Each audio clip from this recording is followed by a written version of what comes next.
never-ending line of Highland weird people.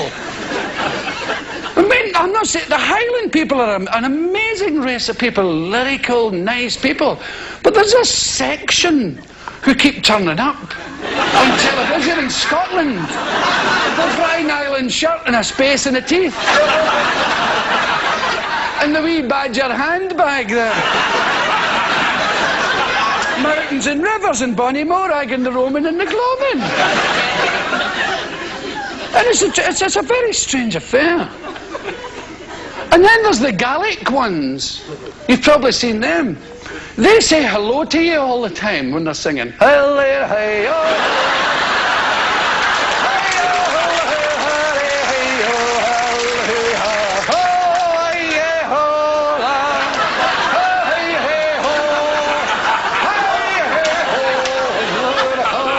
This is a song they do when they're mashing up the Harris tweed to send it off and they say, why are you wearing a Brine Island shirt?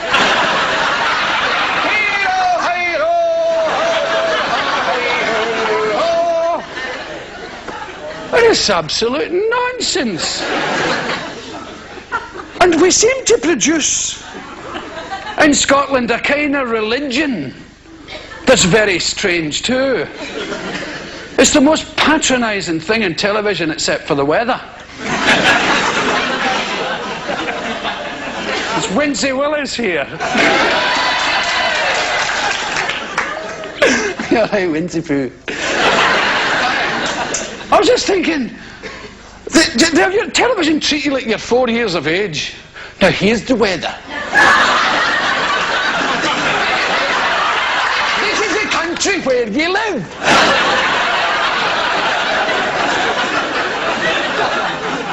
And this is a wee cloud. I really feel brassed off when they do that.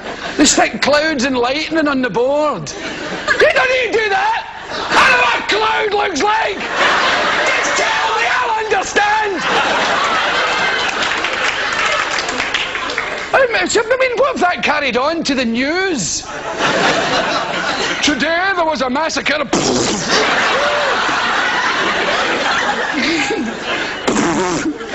Goo running off the desk. You have to behave yourself. But anyway, I was saying, that kind of singing, you know, the women sing kind of weird up there. They've spoiled a lot of great songs. You know, Robert Burns wrote some real crackers, and they spoil them with that strange way of singing. Because ordinary people sing okay. Not really. And the whole thing is organised by people who've got second names instead of first names. Crawford. Crawford, have you seen Finlay? Who are these people? They're alien. The surname clan have taken over. Campbell, have you seen Finlay? Oh, it was with Crawford and Torkel. What are you talking about? And the women dancers are great, you know, they're all giving it a bit of that. And it's funny, winsome and buxom, and the men are getting a bit right on the loafers. For me, it's a bit strange. It's a bit like ballroom dancing's getting the same. Like people doing that. What are you doing? If you did that in a Glasgow dance hall, you'd last about 10 minutes. An elastic suit or that, no? What's that? And what's the paso doble? Nobody actually does the paso doble except them. And drunk people on holiday in Spain. So, and then religion, as I was telling you. Now, religion's a real growth industry in Scotland. The BBC religious department's got 14 offices. What do they do all day? You can't hear the typewriters for the rattling of the rosaries up there. So it's very odd. And they've got this never-ending procession of wee men who come on at night and tell you how dreadful the world is. And then in the most patronising possible way, try to introduce you to God.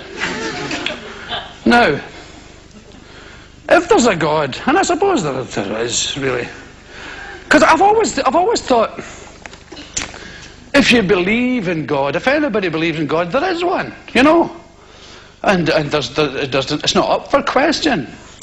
But these wee men come on and try and tell you, and the ones on England and the Radio 4 in the morning aren't any better. They seem to have this never-ending line of people called Nigel. They'll tell you all about God in this strange fashion. Yes, I went to a football match the other day.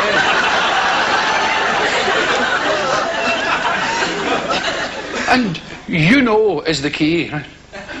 You know.